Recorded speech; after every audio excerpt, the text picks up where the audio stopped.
Hey, Keith. Jesus. Hey, Keith. Can you hear us? Yeah, I can hear you. I heard you swear just a second ago. Just making sure you're awake. Yeah, I am. Okay. Good evening. Good evening. Thank you. Okay.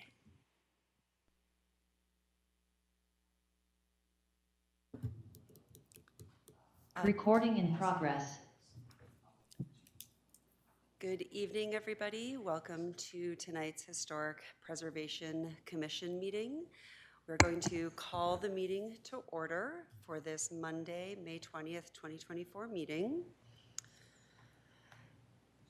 And we're going to begin with a roll call. Awesome. Okay. Commissioner Anderson. Here. Commissioner Beauchamp. Here. Commissioner Whitten. Here. Commissioner Keller. Here. Vice Chair Berg. Here. We can approve tonight's agenda if somebody would like to make a motion to do so. I'll make a motion to approve tonight's agenda. I'll second. And do we have any public comments on items not on tonight's agenda?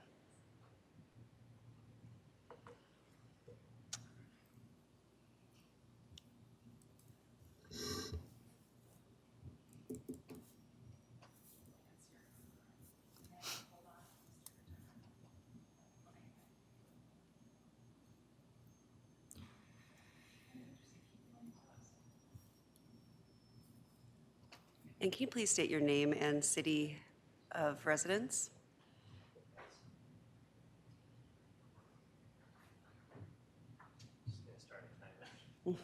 Okay.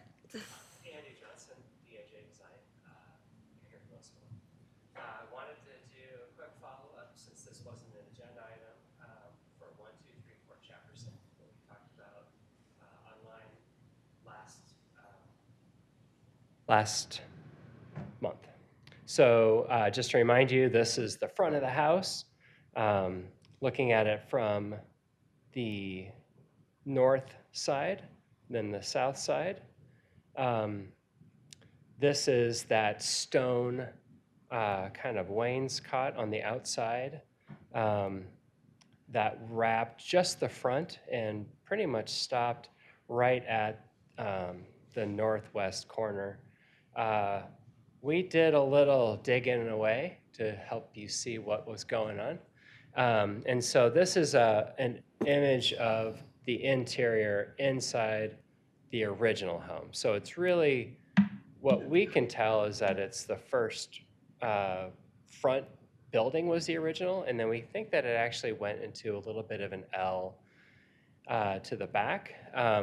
But when you dig away and you kind of see what's in there, if you look at the image to the right, you'll see there's a post coming up out of the ground and the floor joist is running right alongside of it. That is the foundation. It was a post and beam foundation. The board that's right behind that post, that's holding dirt and water and stuff from getting inside the crawl space. That's it. That's all there was. And so the stone is right on the other side of that in this image. Looking at this image, there's a little bit better close-up of that kind of post and beam system. The image on the left is taken along the north wall of the interior of that building. And then, by the way, this looks a lot better on my screen than up there, but what you're looking at is kind of the entire north wall in the right image. So you can see this original building was basically like a post and beam. Down in the crawl space, it gets even more fun. We have stone and brick and kind of concrete filling in certain parts. Really hard to tell the date on some of this. It definitely was additive, but they kind of came in the back portion with either stone or a combination of that post and beam system and stone as infill.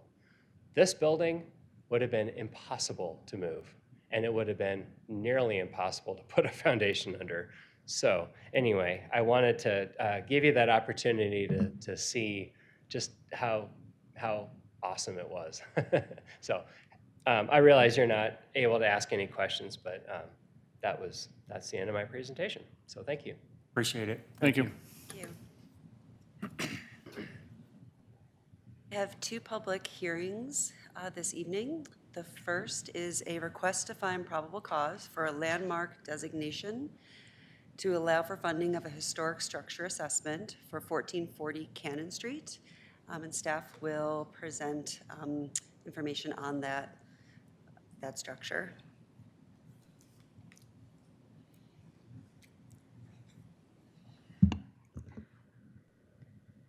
Okay.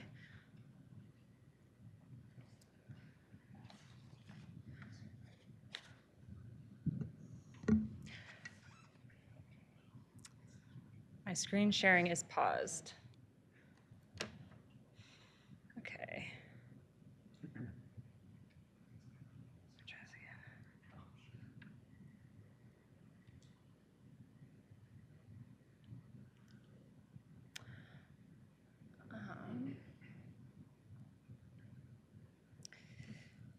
Are you all seeing it on your iPads? No, right? Yeah, I'm Nope. getting something that says it's paused, which I've never seen before. Let's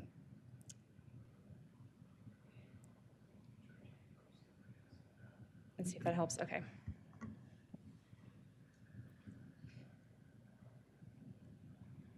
Okay.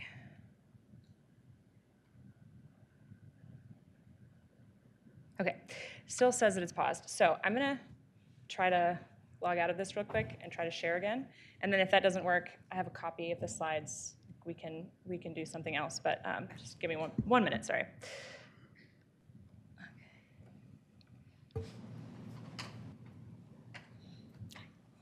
Okay, you're the host. I'm gonna leave and then I'm gonna come. Does that work? Okay. Okay.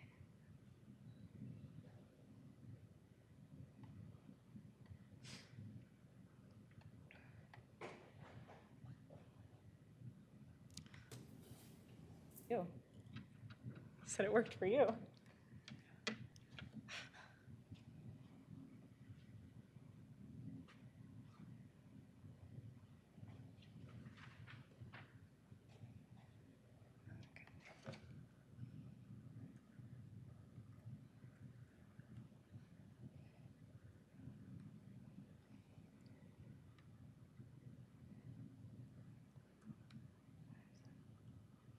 287.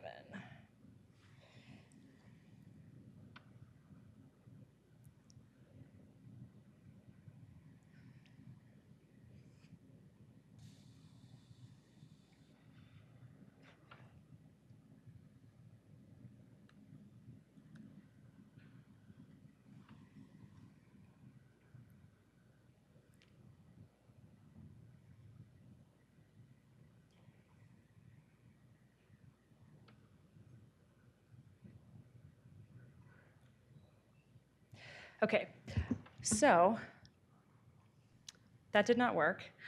All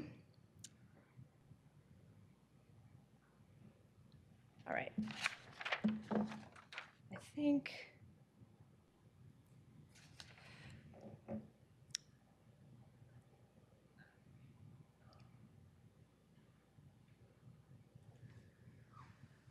Have you seen this? Or I think we could just like print it all out, to be honest. We've done that before.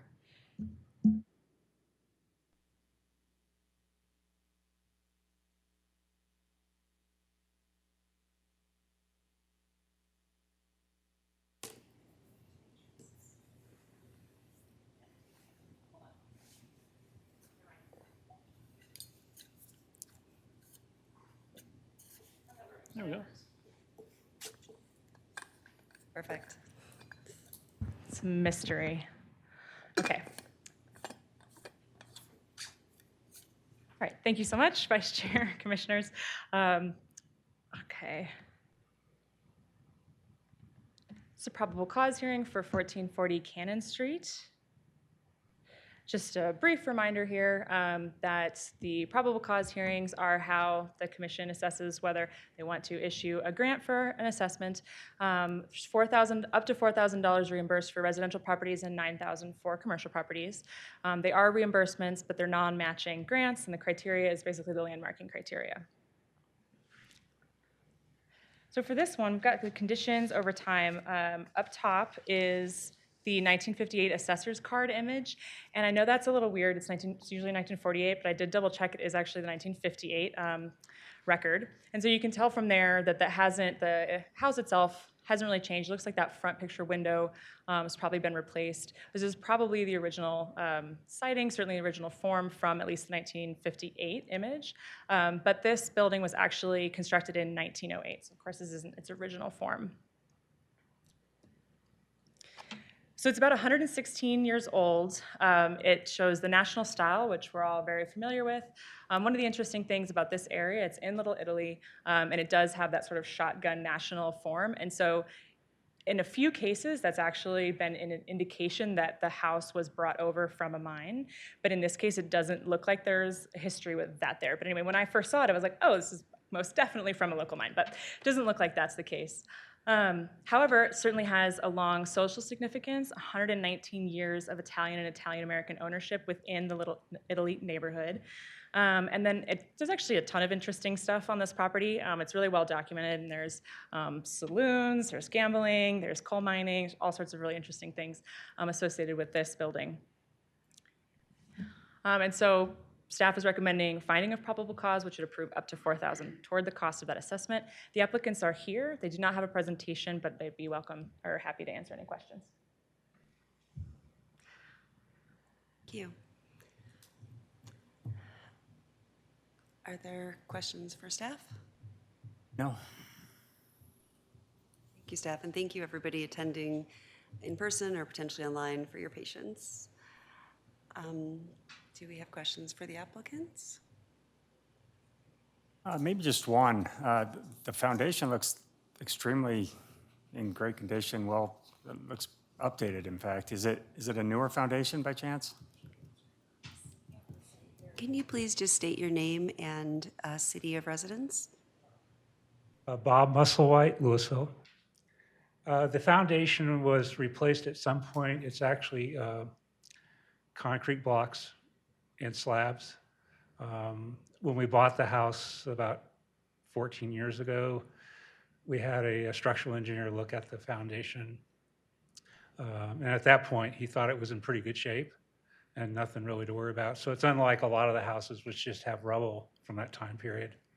So that's actually one of the reasons why we think it's worthwhile to maybe keep the house in its somewhat original shape and try to keep it up. Thank you. So the commissioners will now discuss the request for probable cause. This one seems pretty simple to me. I mean, I think it meets all the criteria. I would agree with staff's recommendation for the HSA. Yeah, I agree. I love it. I think it's really exciting to see a property in Caledonia Place. I don't feel there's an abundance of landmarked properties there. And this has a really rich social history. I mean, I loved hearing about the mining experience, the political activism, and the Fuel Fiends Club from the 50s, from the one resident there. So I think I agree, it easily meets all the criteria. I'm happy to see the city invest in an HSA to learn more about the property.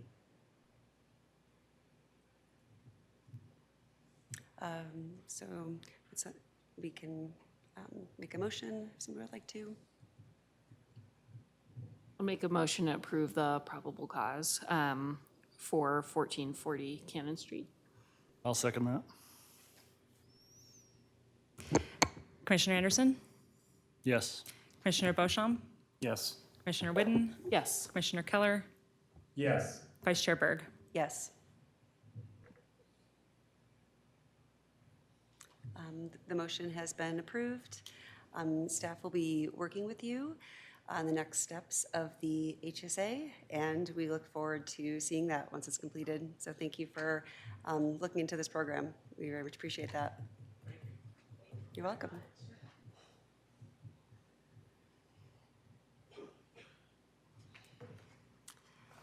The next item for review this evening is a request to find probable cause for a landmark designation to allow for funding of an HSA assessment for 900 Main Street, which is a commercial property.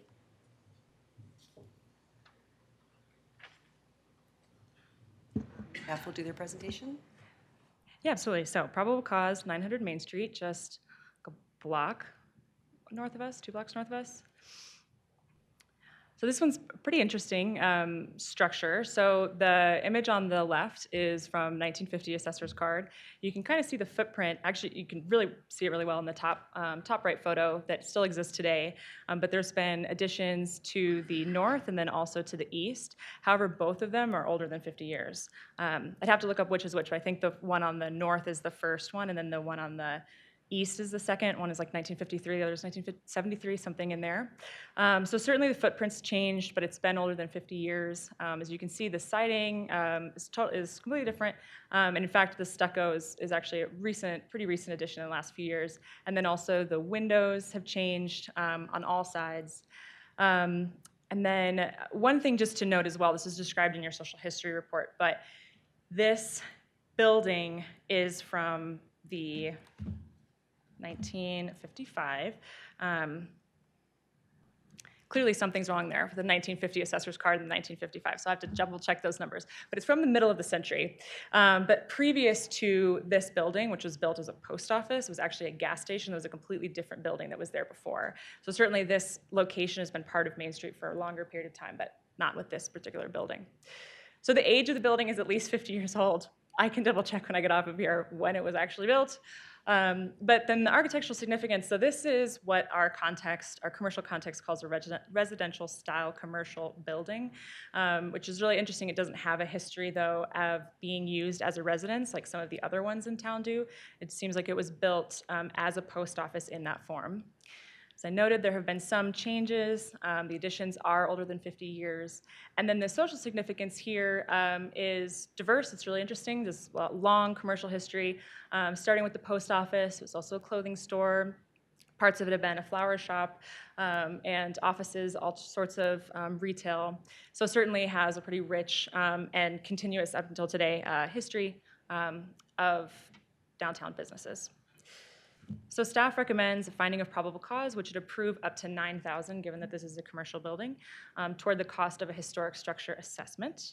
The applicants are here. I believe that one of them does have a presentation, and then I'm happy to take any questions that you have.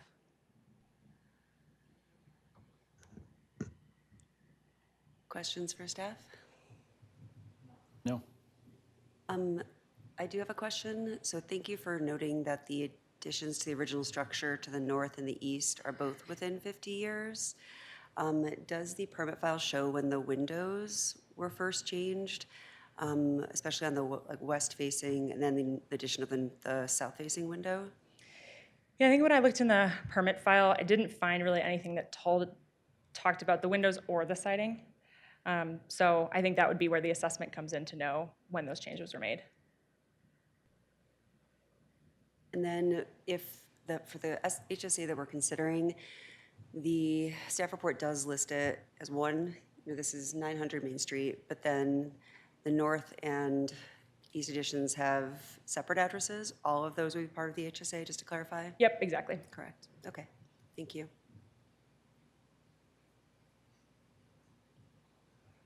Okay, we have the applicant here, as well as the owner. And can you please state your name and city of residence? Andy Johnson, DAJ Design here in Louisville. So I am joined by Jeff Rakes, who is representing ownership of the property. And he can go over the history that building has had within his family. I have known this building for a long time. I like many of you have probably been in a lot of these businesses over the years. Certainly over the last 20 years. At first glance, it's a really, it is an interesting building. It's on a corner, which is fun to have a commercial building come before us that's on a corner. We don't get as many of those opportunities. It had a lot of very quick changes is what it seems in reading the history. And the timing of everything that happened kind of sequentially right after this building was built is really interesting. We have been down in the crawl space a few times to try to like figure out, how this thing was built. And the brick that you see in that historic photo is still very apparent. And you can really get a good sense of that part of the building with the stairwell that goes down to the basement, which was seemingly built right at the same time, as opposed to have been dug out later on. There's some fun tunnel history with this building that we're looking forward to figuring out a little bit more about. Again, don't get those opportunities very often. We can hear about them a lot, but we don't actually get to like kick the tires on that one. And the postal question, I think, is just simply for the businesses all having their own address and separate mailings, but it is essentially one building, has been under one ownership. There was a part where the north property was purchased to build that addition way back when. Hopefully you've read the social history, that there used to be a gas station on this site, that it had many lives before this building happened. So I'm sure we'll find some of those remnants. We always seem to. So that's all I have to say. Happy to answer any questions, but I would like to invite Jeff up just to say a few words about the ownership of the building. Please state your name and city of residence. Thank you. Jeff Rakes, Louisville. So thank you for this opportunity. Just really briefly, my family has a rich history. My dad used to be the head football coach at Louisville High School in the early 60s. And so having been living in this area for a long time and having this building in the family since 1980, there's been a lot of businesses that have been in and out of there. And I want to thank you for the great research you did on the history. I mean, the thought that it was a gas station at one time is pretty amazing. It's pretty fun. As far as going through this process, we're excited about what else could be possibly done to help enrich downtown Louisville with businesses. And so I thank you for considering it. Thank you. So staff will now consider the probable cause request. I'm sorry, the commissioners will. Go ahead. I was just going to say, I also really enjoyed reading about the history of the property, and all the businesses have been in there, and seeing the images of the gas station that came before, and understanding all of the activity that's happened in that location on Main Street within Louisville. So it seems pretty straightforward to me. Yeah, likewise, I'm always a proponent of commercial properties. As Andy mentioned, a corner property is especially important, I think, for these downtown neighborhoods. So I agree with Sloan.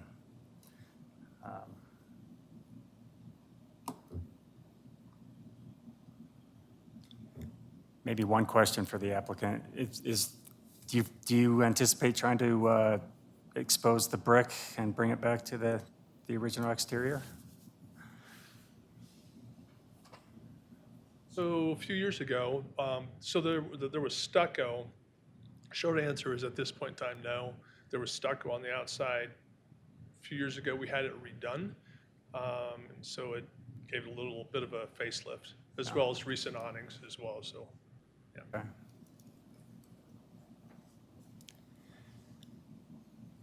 And I think even with some of the window changes, it's still pretty evident what the original structure looked like, as well as the two additions on both sides. And as was mentioned before, I think it'd be good to have the HSA to learn more about those changes and what can be uncovered and the condition of the different building materials.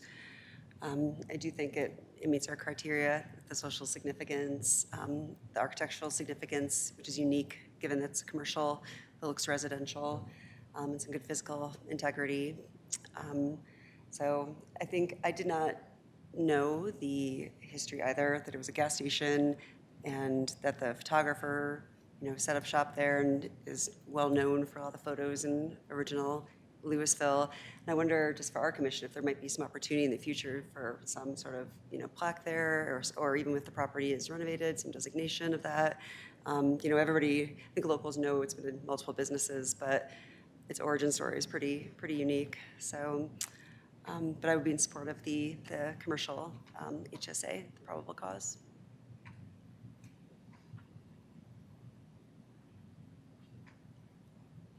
Keith, is there anything you'd like to add? No, I don't have anything more elegant than what you guys already said. Thank you. I agree with everything. Yeah, I'd say this one's pretty easy for me as well, so I'd make a motion to approve the probable cause for 900 Main Street. I'll second. So the probable cause has been approved for 900. Vice Chair, we got to do a roll call. Roll call.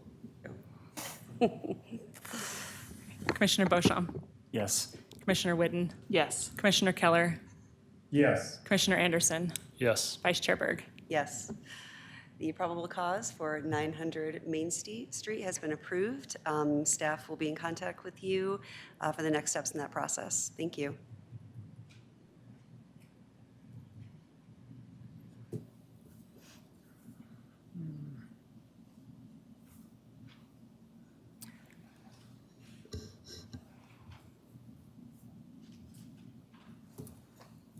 We are going to hear a work plan update on the grant program from staff. Yes, okay. The long-awaited start to the grant program discussion.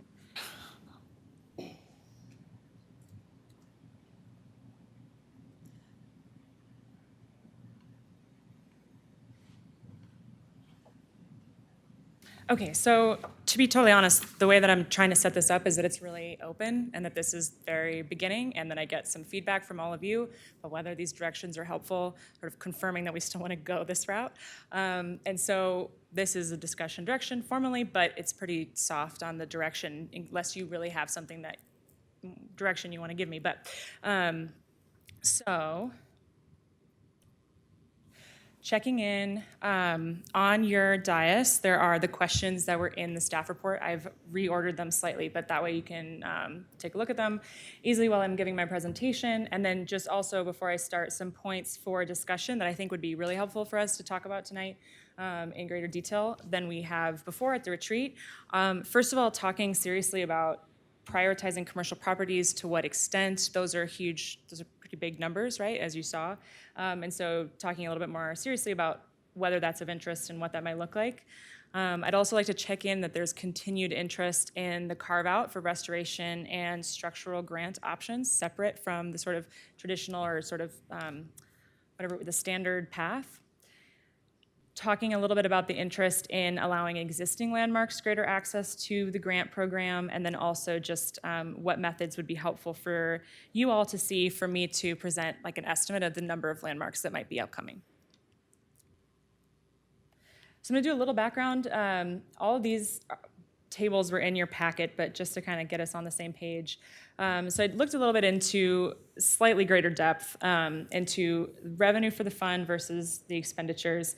In general, I think what we kind of already knew this, but what's going on here is that the grant fund, part of the fund, and the operating budget both are generally under what comes in a single year. And so that $3 million of unencumbered funds, which is probably like roughly $2.5 million when you think about the encumbrances, is not going anywhere, right? It's sort of sitting there. And so it's money to think about potentially for commercial or existing landmarks, or, really be strategic about it.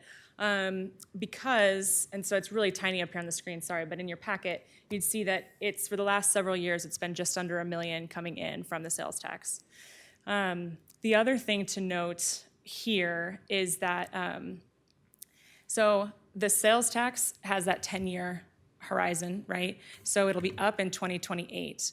We could take it to a vote if there's interest in trying to perpetuate the fund and the program in 2027. It could be 2029. It could be not exactly 2028, but that's when the sales tax revenue would cease if the voters don't, if we don't bring it back and they don't vote on it, right? So that's why I've used 4 years as kind of like a rough timeline to think about how to think about the fund in that time frame. Some other things. So I went back, and again, I don't think any of this is super surprising, but just to really see it in the numbers. So I went back through 2023, since that's, you know, we don't have to mess with the costs there. We know what these numbers mean. And so basically, you know, all of these projects that were approved and got grant funding last year all had some type of restoration or structural work in them. So it's really the scale that makes the difference between the big numbers and the small numbers, which is sort of self-evident, but it's good to see, right? And so scale in this case would be the two biggest residential ones, two biggest grants actually overall, were full foundation replacements.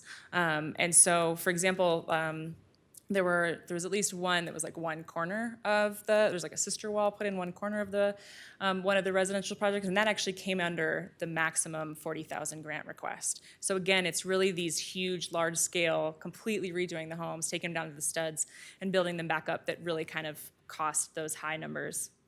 Another thing though, right, is that last year we had 816 McKinley, which was landmarked I think like a decade ago at least, that came in and successfully got a grant for almost $60,000. That's under the extraordinary circumstances language, maybe changing that, but it shows that those kinds of projects, there's like 60, 65 landmarks out there, potentially those are also something that could actually come in. Is that of interest to the commission to continue to support those kinds of projects? And then also, I'm going to flip to the next slide. These are the commercials. So this is commercial.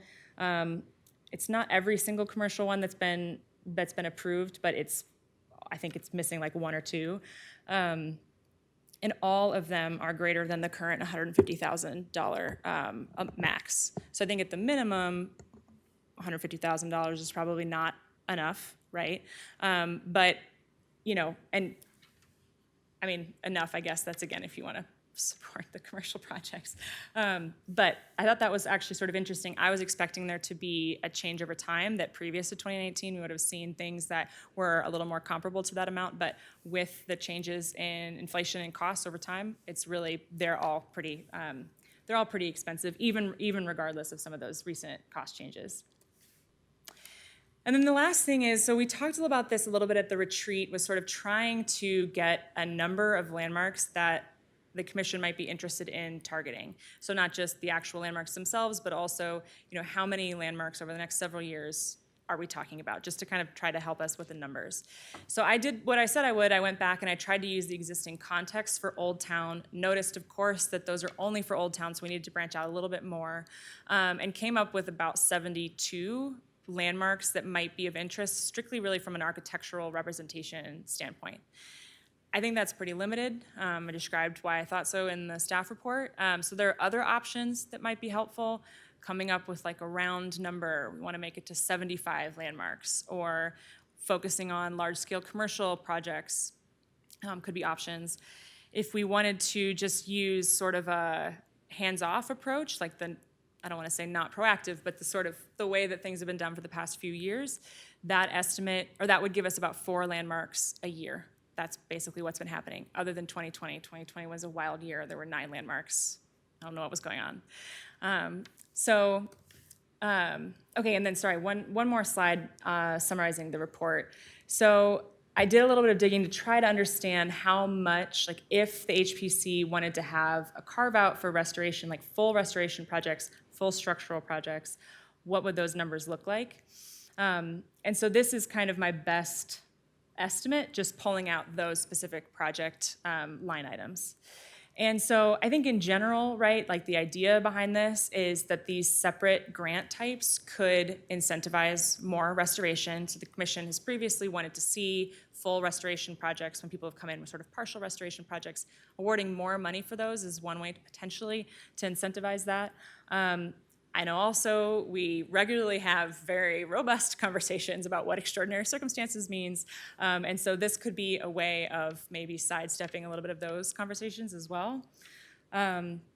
I do think that there are some other questions to be considered here. You know, is this really necessary to create an additional separate path if the overall grants are going to be increased? And then the other piece is this might be an opportunity to allow, if you do pursue this carve-out option, to allow existing landmarks to have access only to these grant types. It might be kind of a straightforward way of maybe promoting, you know, especially if they need structural work, trying to kind of protect them in perpetuity. So just to try to get us to a little bit of a conversation, I've sort of thrown out some wild ideas. And then, of course, like I said, you've got your questions. So when we talk about prioritizing commercial buildings, like one way to look at that, and again, I've tried to give you a really big number just to give an estimate, but I think if we said there was a max of $500,000 for commercial properties, we actually probably would get a couple of the big commercial properties downtown, right? But then we'd run out of that grant pretty quickly. But that's one way to look at this is, okay, there are 2 or 3 big projects, you know, and I don't want to name any of them in particular, but you all can imagine which ones they might be that would cost that amount, that would be attractive, and that could be one of the focus points for the next 4 years. Another potential way to look at this is that you want to prioritize as many new residential landmarks as you possibly can, if that's of value. Raising that maximum but not having carve-outs, right? So not having other options that might cost more. Certainly improving existing landmarks. We can work on the language if that's of interest. Another thing, you know, getting wild here, like we could sunset some of these provisions if we wanted to focus on a couple of commercial projects but didn't want to make it so that these huge numbers were available after 2028 or after 2026. So again, just trying to sort of get a little bit of concrete concepts out there so that you all can start discussing the implications of some of these things that came up at that January retreat. So, I know this is always the painful part. If you would transition to your sheets, you can talk about whatever you'd like, but if you need a place to start, I'm very curious about the feedback on the commercial buildings in particular. Now that you've seen some of those numbers, what does that look like for you all?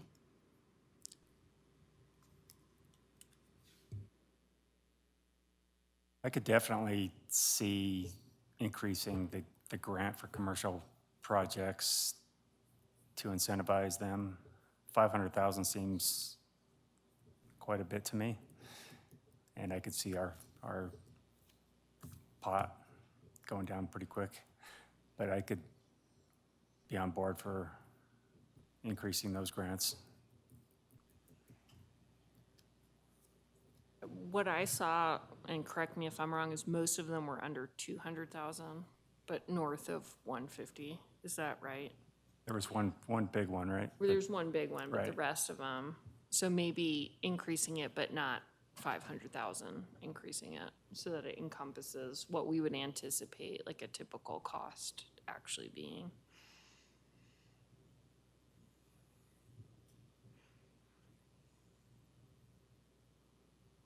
Yeah, I'm not sure. I'm not sure if I really, commercial versus residential, I don't know if I lean one way or the other, to be honest on it. I can tell you, looking at, just even bringing up 900 Main from today, you look right next door to 908 Main, and you're like, oof. I would like to encourage that not to happen again, because I think that's one of the 2 or 3 eyesores on our main street. So I understand wanting to look at commercial a little bit more. It makes sense on that front. And a lot of times somebody will come in on a commercial side and try to maximize a property pretty quick like that. And that's kind of the setup that seems to happen out of that. I want to see a balance between commercial and residential. I think commercial, adds a lot to our town, high visibility and visitors.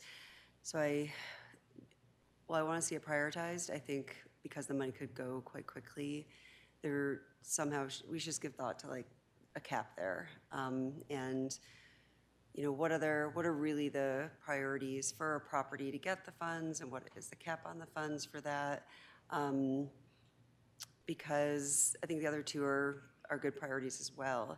I think it's important to continue the investment in properties we've already invested in, existing landmarks. But I also really believe there's a lot of properties that have yet to be landmarked, and that provides that first protection, which is so essential.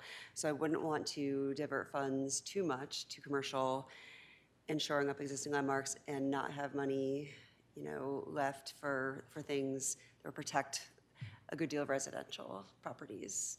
I don't know if that's helpful, because I'm saying everything's a priority, but I don't want to put too much towards commercial, I guess, is kind of the main takeaway there.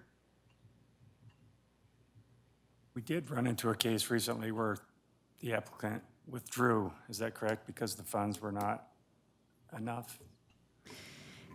Well, if are you thinking about the residents? Yes. Yeah, so that's an interesting one, and I don't have a lot of questions on this because I don't have a lot of background yet on how we would structure it in the code, but I think my understanding of what happened there was more the funds were not available on the matching side. So it was not so much a question that the money that the city was offering wasn't enough for the project to cover half the project. It was that she was going to struggle to do the scope of project that the HPC wanted because of what she was going to have to pay. And so that's where, it wouldn't solve that exact issue necessarily, but that's where, in the staff report, there's that section about income qualified grants. I'm continuing to pursue those. That's a little bit of a different, I have no experience writing a code with those kinds of things, and so I'm trying to understand practically what that would look like, although it's doable, it's just how to do it. So things, and I'm happy to hear what you all think, but the things that we've come up with so far, I think, are potential support for the tax implications, right? Because that's another thing. If somebody gets a $50,000 or $100,000 grant from the city, that goes in as their income, and so they have to pay taxes on that, and that's a huge barrier for people who, if you're going, some people that doesn't change, but for some people it absolutely does. And so that is one big issue. And then the other issue that's come up is lack of design support. So people not being able to afford somebody to actually get them through this process. And so those are the two that I'm trying to look at, if there's a way to do income qualified to access those two types of grants. But there could be a way too to do something where it's 75% covered or something as well, if that's of interest, which would help, I think, the specific one that you're thinking of. I think all of those are really worthy goals, because I imagine that some of those homes, if they had financial support for architectural designs and doing this whole process, and as well for matching funds, additional funds that are income-based perhaps, we might see potentially more projects that keep original structures intact instead of larger additions and maximizing square footage on the property. And maybe that's just sort of my assumption. Maybe I'm off base there, but I do think those are really worthy uses of worth looking into and putting some funds towards.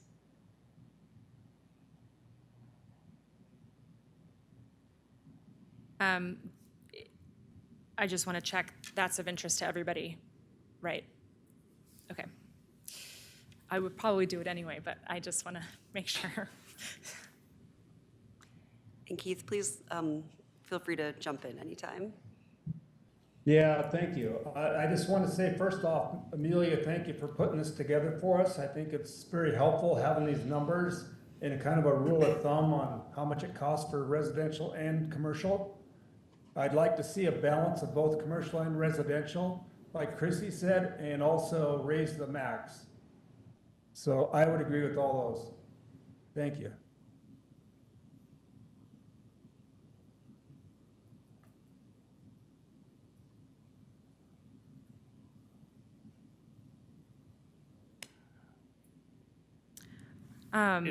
Oh, sorry.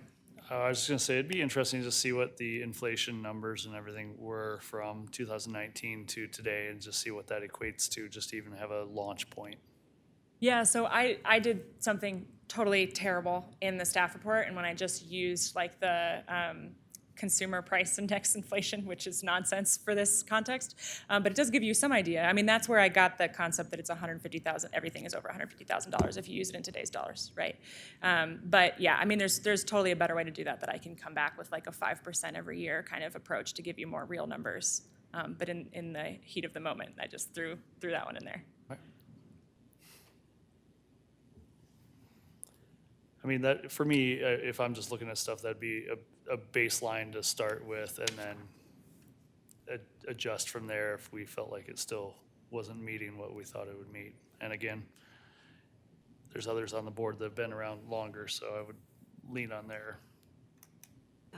No, I agree with that, like the baseline approach for, all the different, like today we talked about the HSAs, commercial and residential, and then we've got the loan and the different grants, and all of them just need to be increased to a decent degree. And I would say the COVID years did blow things up quite a bit, and I don't think they've ever really, it's kind of like anything, it never really comes back down, it just flattens out a bit. You never see it actually get back down to where it probably would have been without it. So I think there's a larger inflation there too. Yeah. When was the last time the grants were adjusted? 2019. I think it's 2019. And I would just say for those of you who are a little newer, I would not rely too heavily on those numbers, honestly. That's partly why I was trying to give you the real project costs. It's because I think that just having been there for it, like there was a time, there's a way in which those are just round numbers, which is probably where we're gonna get as well. Mm-hmm. But I don't think that there's a way that we just go, oh yeah, 40,000, okay, then let's bring it to 60 now and call it a day. Because I don't think the 40 is really like super solid base to start with, to be totally honest. Yeah, that's what I was saying. Just let's get there and then adjust and have the conversation at that point. So another thing that just came up in this conversation was the existing landmarks. I think you mentioned it, Chrissy. What other people think about existing landmarks? Do you want me to try to bring you something that allows them greater access? Do you want to continue what we have now, which is they have to basically prove a greater need? I'm just curious about that piece as well. The one you mentioned that came back for additional work, which was great. It was great to see, and it was approved. But I don't think we've had many others, at least not since I've been on here. So I don't know that, I guess the existing landmarks know that's an option. So we have had that one grant for 816 McKinley. I actually think we've had, I know at least 2, maybe 3 probable causes that have been for existing landmarks that have come through to get future access. So they haven't come through for grant requests, but I do know that we probably have some coming down the pike that are going to be similar to 816 McKinley. And there'd be sort of structural or structural work? For at least one of them, I know it's structural work. I can't really remember the other. But yeah, I mean, so because they're eligible for the assessments, right? Because they didn't have one previous, and then they want to come in under extraordinary circumstances to ask to do structural work or full restoration, that kind of thing. Can I ask, is there something, if I recall, that they have to come, if you landmarked, you had to come back within 5 years to be able to get funds if it wasn't extraordinary circumstances or something It's actually of that sort? it's 3 years. 3 years, okay. Mm-hmm. Did we waive that though in that one? I remember it getting complicated because I can't remember. Maybe For 816 McKinley? Or Yeah. So yeah, it's a little funky. So there's a clause that I'm not aware that we've used, although maybe it has been pulled out, where you can ask for an extension from the 3 years. But what happened with 816 McKinley was there's that separate section of the resolution that says you can come in and ask for money under extraordinary circumstances if you've already maxed out the funds that you were originally approved under. So let's say theirs was like $10,000, they'd already gotten the $10,000 for something else, they can come through under extraordinary circumstances at any time. And that's true for any landmark, right? Once you're beyond the 3 years. So it's not directly about the timeline, but it ends up in effect being. I'm happy to pull up the resolution too, if that's clearer, but yeah.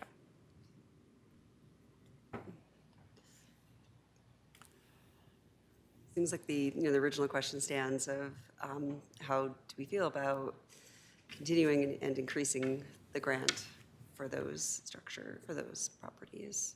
Yeah. And I would think, it all kind of needs to be looked at as a whole, because it would be great to continue the grant for them and increase that grant, because they are historic homes and they, we've already invested in them. We've recognized the value to the city. As they age, they need more repairs, or maybe they never did the repairs in the first place, or did the HSA. But I think all the grants, the increases need to be looked at as a whole. And imagine we'd sort of shuffle them around, right? Like adjust as needed the different where we place the money. I wonder if you could have existing ones that you had let's just say a certain number that you would consider in a year, and some way to look at it where you could have some of them come back. My concern would be just to open up kind of Pandora's box on that one, and then just have everybody come running. And I'm not saying it shouldn't be something where they signed on at an earlier date and something wasn't as readily available as it is now, and then they're being punished for it in some way, shape, or form. But I still look at what the amount and the allure of signing up now. Part of that is having the money there to help others get some of these jobs done and do them well and keep structures up and available for others to see. And so I would hate to only focus on one area. So I would say I would be in favor of, yes, looking at existing ones, but probably putting some sort of at least like a 2-3 year limit, like trial run on just seeing what that looks like. And then we could always readdress at another point. And again, just thinking out loud and initial thoughts.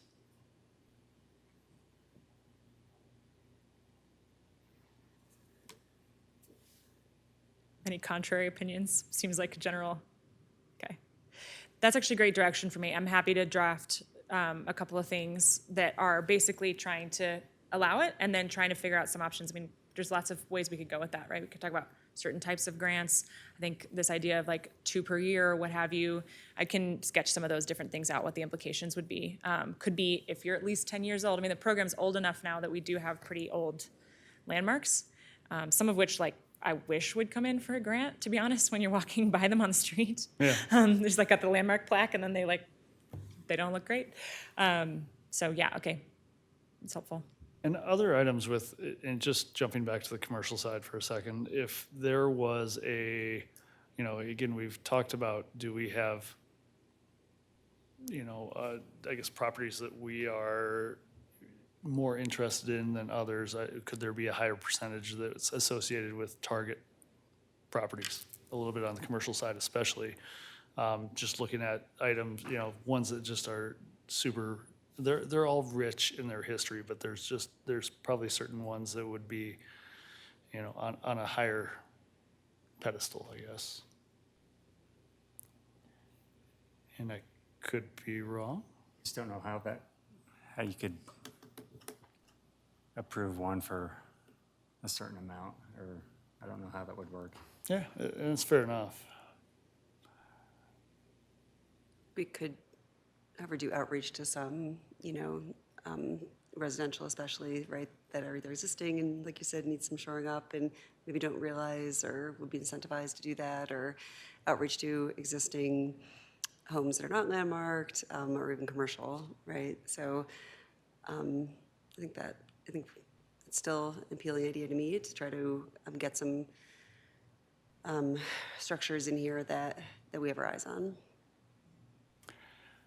I mean, on my end, I guess I was just thinking about, what was recently the Empire or something of that sort, structures like that I feel like at least as long as I've been here seem to have a little bit more of the slightly stronger pull.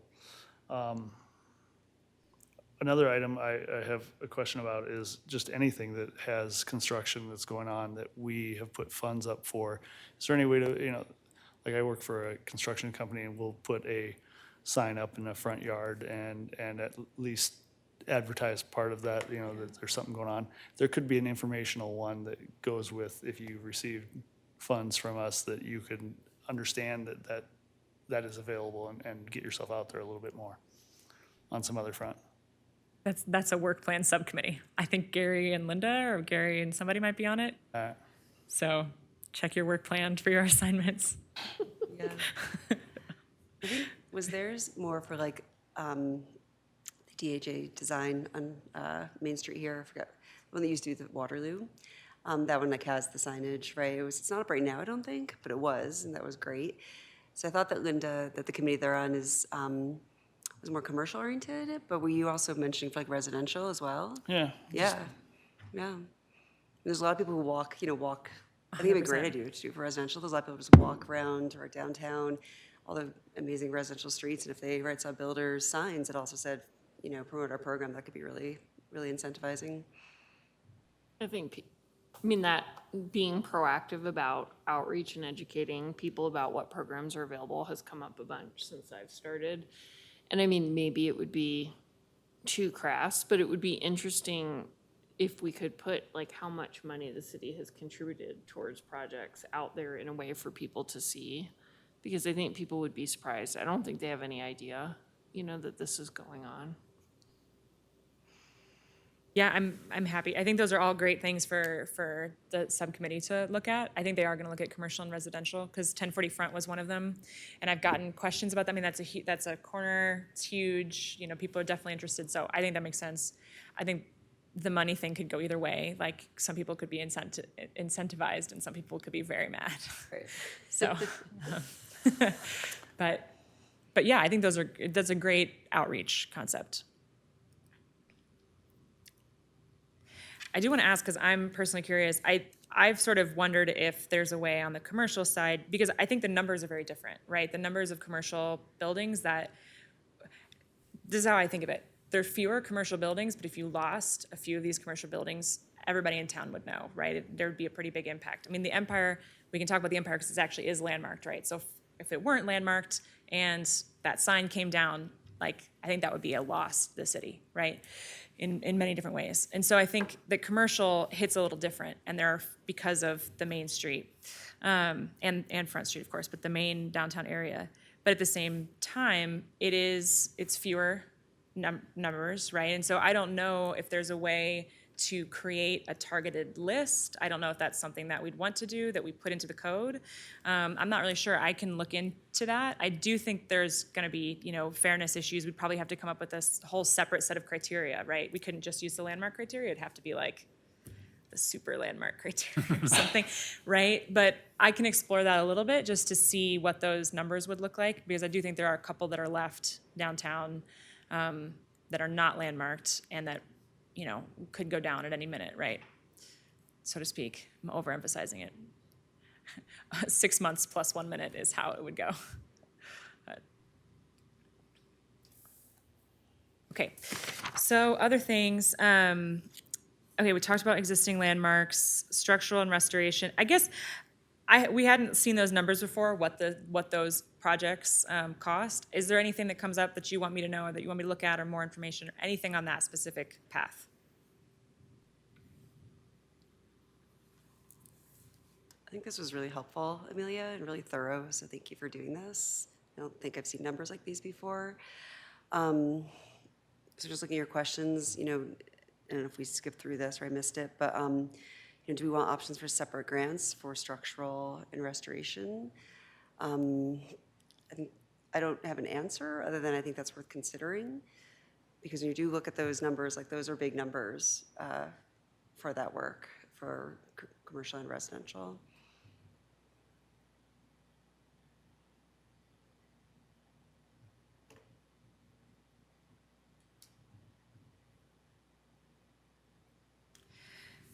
I also want to ask, it's my impression that the extraordinary circumstances conversations are difficult to navigate, and that we'd probably want to move away from that, maybe entirely, but at the very least, make it better. Is that right?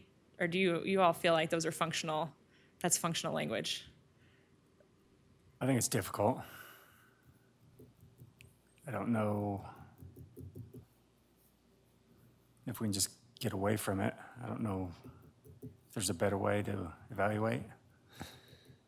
But it is, and it has been difficult discussions.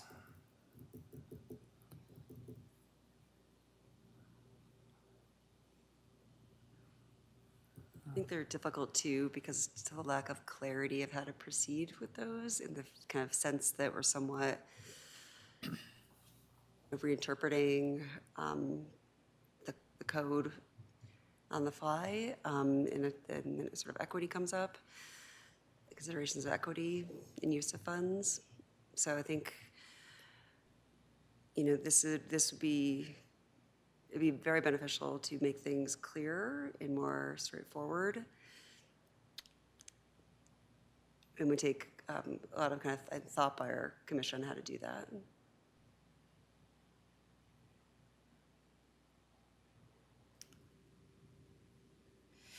Yeah, I think my memory of the conversation through retreat too was partly what's interesting about the restoration and structural is that you want to incentivize that, but also that those are often the things that cost the most. And so being able to peel those off can kind of clean up some of those conversations. I think it's valid to have hard conversations about big grants, right? I mean, those probably should be difficult to give one property owner $300,000, right? But on the other hand, it's this question of equity and how to apply this, consistently. And I think that actually so far, the last couple of years, it has been pretty consistent. But I think over the whole course since 2019, it's very easy for different staff members, different commissioners to interpret it differently. And I think that's where it gets really tricky. So, okay, so I'll continue on exploring that a little bit, but I appreciate the feedback. Okay, and then this is really just honestly from a workload perspective. I have this question. It's question number 3. I don't want to create a bunch of estimates or whatever. Try to make a better list for targeted landmarks if that's not helpful. So I'm just curious, having read a little bit of the context produced number for potential landmarks, and again, this would be to help us project like what the fund could support. Is there something, do you want me to pursue something more like, let's estimate 4 landmarks per year? Do you want to try to get to 75 landmarks? Like, is any of that resonant at all with how to plan for the future?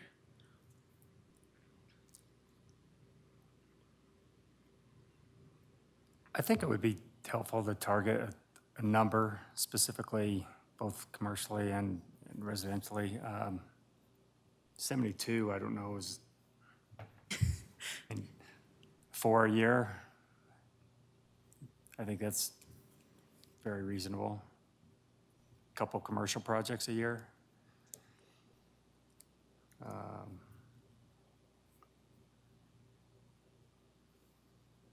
So am I remembering correctly that the current average is about 4 per year? Right. And is that just residential or just? It's in everything. bulk to everything? Yeah, I think I took the last 5 years, but I took out 2020. So like, one of the things I would say is because being proactive and incorporating an outreach strategy keeps coming up, then maybe we should target something a little bit more than the average if we actually mean to pursue that. Because this is sort of the reactive instead of proactive average, right?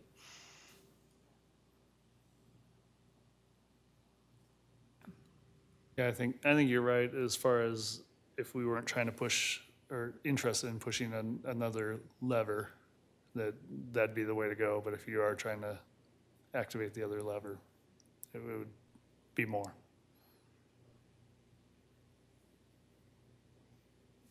I think what you wrote up about why using the stories in place was actually not the best way to consider landmarks was really helpful. And I think this conversation kind of reiterates that we've got other ways to think about what we'd like to landmark, where in Louisville, what type of properties, what type of commercial, things like that. So, yeah, and I agree that I think 4 is a good base, 4 per year, but maybe level that up just a bit, knowing that we're trying to maybe do some outreach and promotion and increase grant amounts, which really could draw some people in. I'll pick a number north of 4. No, but seriously, that's actually very helpful. Thank you. And I'm glad. Yeah, I was personally hopeful about the stories and places thing, but I really don't think I don't think it's helpful. So, okay. All right, what else? What else after reading this or hearing this do you want me to look at, or other information that you'd like to know? I heard better numbers adjusted for today's cost. I'll get you that.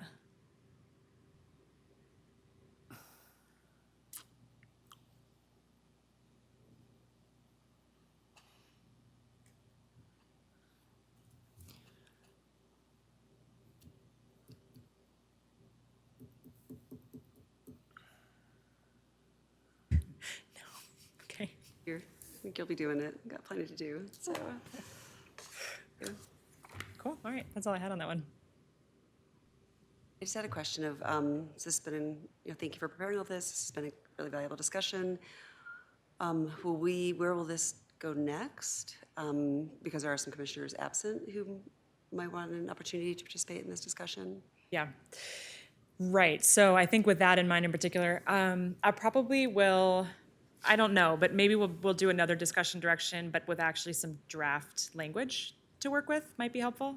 I mean, I don't want to drag this out like a ton, but my approach is I'm hopeful that seeing some of this early on, eventually once we get to the drafting stage, we'll just be able to kind of go quickly. I'd rather do it that way than show you a draft of something and you're like, well, where's the whatever, the restoration grant? You know what I mean? So I think it's worth it to have a couple discussion directions, even aside from the fact that we don't have a couple people here tonight who I think would be valuable to weigh in. So try what I'll do next.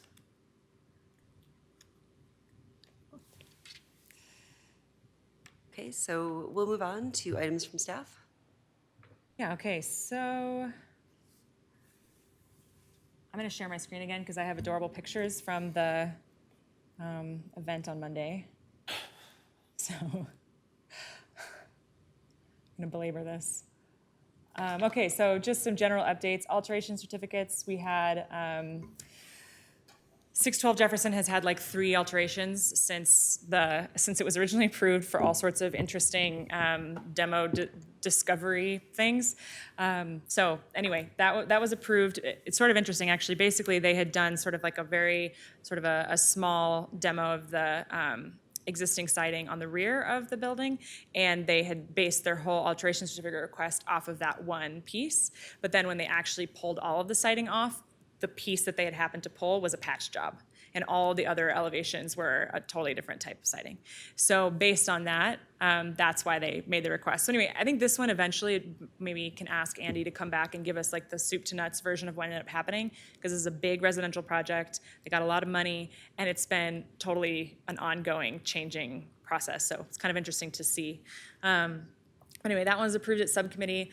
1006 Pine, they actually ended up coming back a few days later with a siding design change and then keeping that storage door, so that was released. So that was good result. Just for the, I heard from the property owner recently that he's actually now not gonna do any of that work, and they are just gonna patch and repair the siding, the existing siding. So if you are on Pine Street and you see that, just know that something's happening. But that's what they're approved to do what you all asked them to do after you place the stay. 510 Jefferson is a full scrape, and that was released at subcommittee because it's sort of hard to see here, but the building, it's like not even clear that any of the building is really left. And so the logic is this is like not eligible for landmarking just because you really can't tell that the building is even there. From the history of it, from what I can gather, it's possible that the very top of the roof might be the same. They might have raised it, but it's just a totally different building at this point. So the subcommittee released that. That's the first full scrape release at a subcommittee that I'm aware of, but I think you can tell from the pictures alone that it's a pretty extreme case. Downtown Vision Plan open house is this Thursday. If you're available, please come. I don't know that they're going to be doing another survey or anything. This might be the last sort of big community engagement push. So it is over at the Rec Center. And so, yeah, after the meeting, I'm happy to answer any questions you have about that or during the meeting if you want an update. But that's happening on Thursday.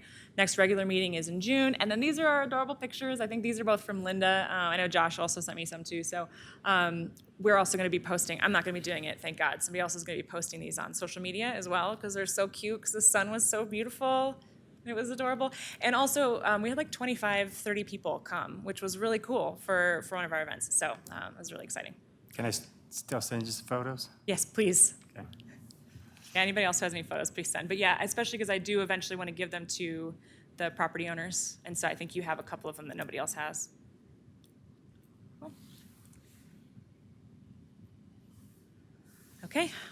That's, Thank you. Yeah. And any updates from commission members? The only thing I have is that I attended the most recent Historical Museum Advisory Board meeting. And I gave them updates on the landmarking ceremony, because that was sort of the most relevant piece of news at the time from us. And they did presentations they have a part-time, I don't remember her title. She's an archivist, I think, in background about, their collections management program and everything that they're doing over there, but nothing super relevant to what we're doing.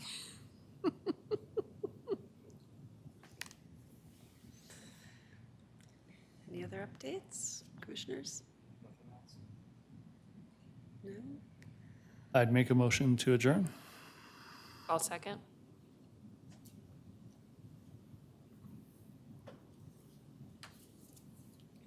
Do you roll call? Do you know? I waited last time I missed the roll call. I was we will adjourn tonight's meeting. Thank you, everybody. All right, thanks, guys. Thanks, Keith. Thank you.